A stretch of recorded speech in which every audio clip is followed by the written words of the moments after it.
kind of thing, which is against the principles of law, because the law does not operate retrospectively. But that is the scheme, the clandestine scheme that some of these our colleagues do have. Nonetheless, like I've said, while I am in this office, I'll not shy away from executing my duty, because that's why I'm here anyway. Thank you. Are you afraid of losing this office if this law is passed and exit? Am I afraid of losing this office? No, like I have said very succinctly, I am not the first leader of opposition. I am not going to be the last. And I am not here to stay. For heaven's sake, it is draining. It is strenuous to be in the opposition in this country of ours. Completely. You know, everything you want to push through, we prepare minority reports, we prepare alternative ministerial policy statements, an alternative budget, and so on. And all of these things are really thrown out the window. But we are glad we prepare these things, because we must show Ugandans the right direction. That while there is this, there is what should be. So it's frustrating to be in the opposition. I don't want to be in the opposition forever. My hope is that my party eventually takes power. That's what we are working towards. So I am not dying to remain in the office of the leader of the opposition, and for that matter, the opposition generally. Because you see, this office here, for those that have been to jail, there's such a thing as RP. That was the second time I was arrested in Kasangati, when we were going to hold consultations in January of 2020. Was there for 2 days in the cell that I was in, overcrowded. I was the RP, I was the team leader. You know, my colleagues with whom we were in the jail cell, they appointed me their leader for the 2 days we were there. So yes, I was their leader, but I was in jail with them. That's the situation with some of these positions we hold. You are a leader, and you might sound powerful, and so on. They'll give you bodyguards, and so on. But you're still a prisoner. That's the reality. And that's why there are still frustrations. The other day, I went to Lubigi over the concerns that were there. Police came and tear-gassed them. They tear-gassed me. And the other leaders I was with. And people were saying, how can you tear-gas the leader of opposition? Clearly, that shows you that even as LoP, I'm still a prisoner. I might be one of the leaders among the prisoners, but I'm still a prisoner. So I don't want to be on this end forever. And that's why we have been saying, if our colleague really was bringing this in good faith, how is it that your concern has just been the opposition? Because he lied to Ugandans that his concern is not just the leader of the opposition position. He was saying, no, in his bill, he will also seek for the deputy speaker to come from the opposition. That he will seek for the first runner-up in the general election to become leader of opposition, and several other things. When you read the bill as it is, they're not there. So he was just really fooling people, taking them for a ride. Him and his sponsors knew exactly who they were targeting and what they were targeting. And now it has come out very clearly, because you don't see any of those things in his bill. His bill is strictly leader of opposition. But the other time, he had adumbrated several proposals that were going to come through his bill. Where are they? So all of that is the bad faith. Even for democratic growth, it's not a good thing when you legislate targeting an individual. Because you will want to push this law through to target Joel Ssengonyi. But tomorrow he's not the one going to be in this office. It might be you or some of those that have sponsored this bill. Then what happens? When Amama Mbabazi was pushing through the Public Order Management Act, little did he know that he would become the first victim when he was arrested on his way to Mbale by the late Andrew Felix Kawesi. That time now he had fallen out to the regime and he wanted to run for president. And the late Kawesi told him, you're the one who enacted this law. So that's the law on which I'm basing to arrest you.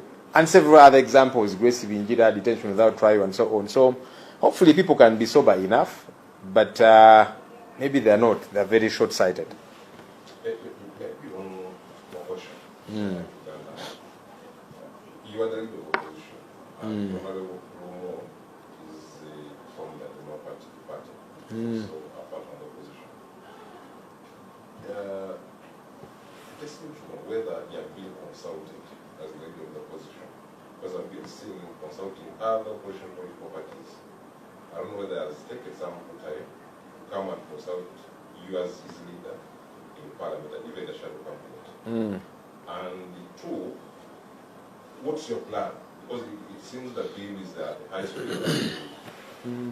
They have other motives. What's your plan as the one occupying this office? Yeah. First of all, the consultation was that from where I sit, what I've been observing, yeah, the consultation was just to try and smear the whole thing, yeah. It was not genuine, because you cannot put the cart before the horse. If you really want to consult people and get their input before you bring a bill, why do you consult them after you've moved several steps ahead? You have given notice, you have sought leave of Parliament, you have made many steps ahead, you have told the public what it is that you want to do, and then you go and consult. Which one should have come first if you were serious about consultations? But nonetheless, even when he went to consult, everybody that he did consult, all the political parties he went to were telling him, no, this is a bad idea. But he has gone ahead with it. So what was the consultation for? Because if it was, let me consult, and what I will be told, that's what I will follow. Is he following what he has been told? Because all the parties that he consulted, including his party, Democratic Party, he told him, no, this is a bad idea. Yeah. So that tells you that the consultation was not a genuine consultation. He had made up his mind on what to do. And it's not just him. I actually feel sorry for my brother, because he's being used, and we know the people who are using him. We hope that he does not get his fingers burnt, because there's a litany of examples of people that have been used and dumped and thrown under the bus. Yeah. The game plan, one, like I've said, I'm not fighting to remain leader of the opposition. I am not the first in this office. I'm not supposed to be the last in this office. But as we keep saying, ours will keep awakening Ugandans to rise to the occasion and realize the challenges within our politics, both within the NRM and the opposition, which we sit with. It's good they are clearly seeing for themselves that, yes, some people might say they are opposition, but it's a different story altogether. Ultimately, the ball is in the hands of the people of Uganda. But like I've said, while I'm in this office, for as long as I am in this office, I will not keep quiet about the ills that are happening, corruption especially, in government and in this Parliament. We will not keep quiet. I will not keep quiet. I will not stop to execute my mandate.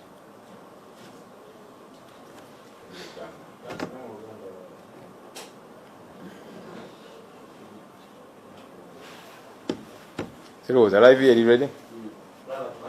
Wanji? So koleke. Ekigambo bias. Jako cameras. Oh. Okay. Parliament yaffe eno ebigenda maaso buli omu alaba nti mulimu kyekubiira.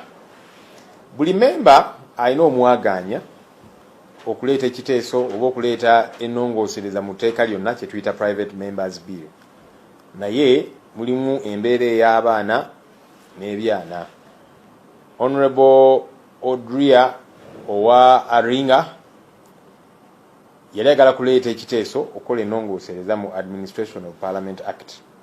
Omwaka oguwedde n'awa notisi naye tebamuteeka ku order paper okufuna leave ya Parliament n'ebirala. Kyeyali ayagala ng'agamba naye engeri ba commissioner gye balondebwa nga alina okwemulugunya mu kibiina kye kya NRM kuba balina ba commissioners basatu, ng'agamba nedda ensonga eno ekyuke ffenna twetabemu. Kati ennongoosereza gye yali ayagala okuleeta ne baamumma chance ku order paper. Omwaka kati guyise, weeks eziwedde. Honorable Oguzuli owa Maracha naye yali ayagala kuleeta ennongoosereza mu Administration of Parliament Act, ne bamulemesa era mwabawulidde nga beemulugunya. Naye ate munnaffe Honorable Lumu ng'agala kuleeta ennongoosereza ze zimu ku tteeka lye limu ebibye mwattu bidduse supiidi, n'ateekayo notisi ne bamuweerawo chance ku order paper. Mwabiraba eggulu n'afuna leave of parliament. Kakati first reading yakoleddwa, etteeka lyasindikiddwa mu kakiiko akayina okulikwasaganya ke tuyita Legal and Parliamentary Affairs Committee. Naye bw'otunuulira schedule, kubanga schedule bagikoze dda, kuga buli kimu kidduka speed, batandika nkya okuwuliza abantu ab'enjawulo okuleeta endowooza zaabwe ku tteeka. Munnaye tikitera kuviirawo, tikisangikasangika kino, buli kimu ne kidduka speed. Era bw'otunuulira schedule yaabwe bagenda sinkana abantu olw'enkya, olw'okutaano ne Mande. Era nga ku schedule bagamba ku lwokubiri Parliament emaliriza ensonga eno, etteeka liyite nga bwe balyagala. Kati ekyo kikulaga baani abali emabega wa Honorable Lumu, musajja wattu tali yekka. Era waliwo abakikola abadduka speed kubanga bannaffe abalala bo babagalira ebweru. Mwaka oguyise nga bataddemu notisi zaabwe naki ne babagaana. Naye ye ekyo kitambula speed kugamba olabira ddala kyekubiira Oweekitiibwa Speaker gwalina amuyambayambako. Balina interest kubanga gwe batagetinga amanyikiddwa. Honorable Lumu agamba nti kino kyakola akikola ku lw'obulungi bwa opposition. Ekyo si kituufu kubanga opposition mwava atambudde n'agenda ku bitebe eby'ebibiina eby'enjawulo. Naye buli gy'alaze nga kwotadde n'ekibiina ekikye mwava bamugambye nti nedda ennongoosereza eno nfu. Buli kibiina eky'opposition gy'alaze n'ekikye. Kakati bw'oba ogamba nti kino kyokola okikola ku lwa bulungi bwa opposition, ate aba opposition bw'ogamba nti bw'okolera obulungi bakugambye nti nedda kino kifu kiveeko. Kati ekyo kikulaga ayina abalala baakolera kubanga asigadde agenda mu maaso n'ensonga yeeno. Kyannaku nti bannaffe abamu ensonga ezimu tebajja zitwalanga nkulu, obulyake obubbi bwa ssente y'omusolo, obuweereza obufupu wa service delivery, obukulembeze obutali bulungi, bad governance, okutulugunya abantu n'ebirala. Naye nti obusibe buzibu bwa Uganda obusinga leader of opposition engeri gyalondebwa bwe buzibu bwe tulinanga eggwanga. Katudduke speed tukitereeze. Tujja bawulira nga boogera ku bino ebirala enguzi n'ebirala, naye kakati ababyogerako abo be tulina okulumbira ddala. Kati kikulaga priorities zaabwe nti kakati bo balaba nti wano we wali omulaka, nti era bwe buzibu bwa Uganda obusingira ddala. Muganda waffe ono yagenda n'awuddisa bannansi n'abaga nti kakati nedda ekiteeso kyendeeta si tekiri ku leader of opposition yekka, ne mulimu n'ebirala byagamba nti bino birungi biyamba eggwanga. Okusookera ddala twagala deputy speaker abenga ava mu opposition, nti ebyo nabyo agenda biteekamu. N'agamba nti akalulu kaba kawedde namba 2 abeere ng'ali mu parliament nga leader of opposition. N'agamba nti byonna ebyo ebirungi ebijja okuyamba demokrasiya yaffe agenda biteeka mu bbago. Naye kati buli omu yalabye biiru bwe yafulumye tebiriimu. Ekikulaga tageti yaabwe yali ki? Ye ne banne baakolera tageti yaabwe teyali nti bino ebirala byazayogerako naki okugezaako okusiiga kazigo. Tageti yali Ssengonyi atusumbuwa wano, ayogera ku nguzi egenda maaso mu parliament, ayogera kufuga bikugamba alemeddeko ku nsonga ez'enjawulo. Ssengonyi katumukoleko nga bukyali. Era bye tuwulira tumanyi bagenda kikola kubanga mu tteeka tekikirizibwa, naye baagala nti ng'etteeka limaze okuyita kikolebwewo mu bwangu ddala. Ssengonyi va mu ofiisi tulonde bwe twagala. Baagala kikola immediately. Naye mu mateeka tulina kye tuyita nti etteeka terikola nga lidda mabega retrospectively. Naye balina engeri gye bayizaako kifumba katulinde tulabe okulaba nti kikolerawo mu bwangu ddala. Munnaye tulina bannaffe abakemettererwa emmeeme olw'okuba nti Joel Ssengonyi yafuuka leader of opposition. Era kibaluma nnyo bambi. Tubasabire bannaffe abo tebaabika emitima,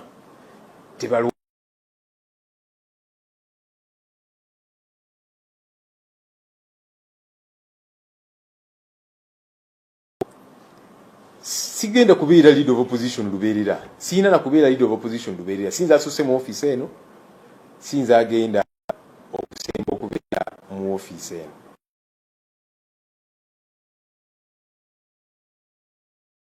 Tuukiriza obuvunaanyizibwa bwange.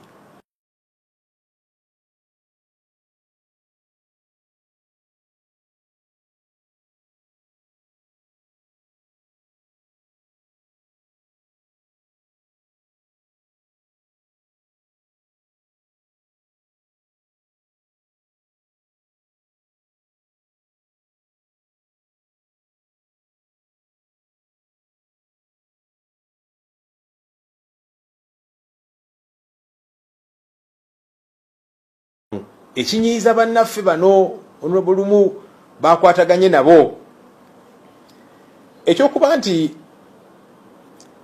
yeebuuza oba teyeebuuza n'okwebuuza kwe yali akola muganda waffe ono tekwali kwa mazima.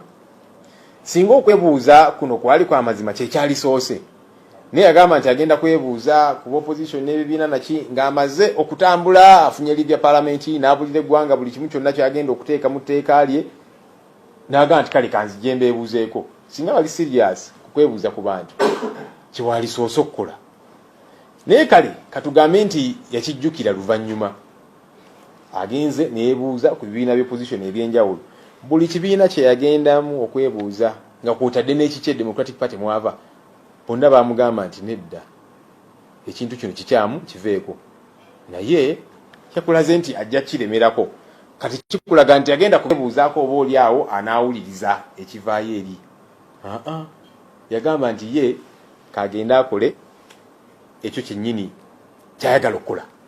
So bwe bunaafuusi bwe bulimba obwo kubaira nga bwe ngambye nti yalimba bannayuganda kuba nakuwafera bwe yagamba nti kakati nedda etteeka lyange lino lyendeeta terikwata just ku lead of opposition.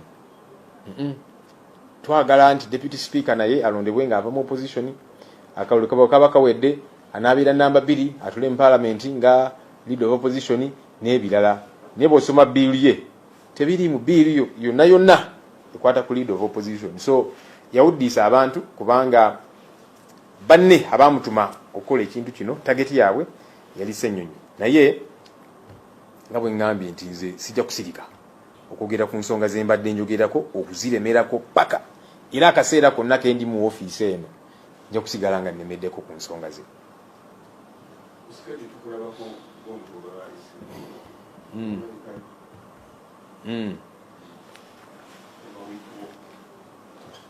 Ndabye programu nti akakiiko kuba programu naffe tugifunye mu ngeri yaffe akakiiko ka Legal and Parliamentary Affairs Committee kansubira okubeerayo olunaku lwaleero olunaku lw'enkya okuwaayo endowooza zange.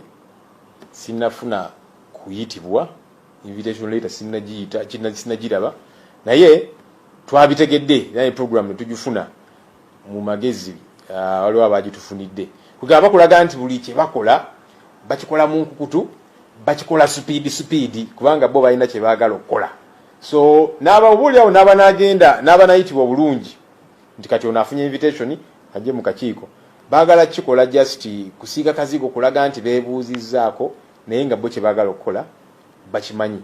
Nga Honorable Lumbo yagamba nti kagende yeebuuze ku bibiina naye yabeebuuzaako bonna ne bamubuulira n'eddoboozi ery'omwanguka kino kikyamu naye era n'asigala nga akola ekyayagala okukola. Kati kiraga nti n'okwebuuzaako okwo just kwakubuzaabuza kuteekawo kifaananyi nti beebuuzaako ku bantu ab'enjawulo naye nga bo kye baagala okukola bakimanyi. Kyovudola batambula speed ekika ekyawaggulu tabangawo kyekigenda mu maaso. Like I've said, we did get the schedule. Somebody did get it to us quietly, but I've not gotten any official communication from the Legal and Parliamentary Affairs Committee. The way committee is open.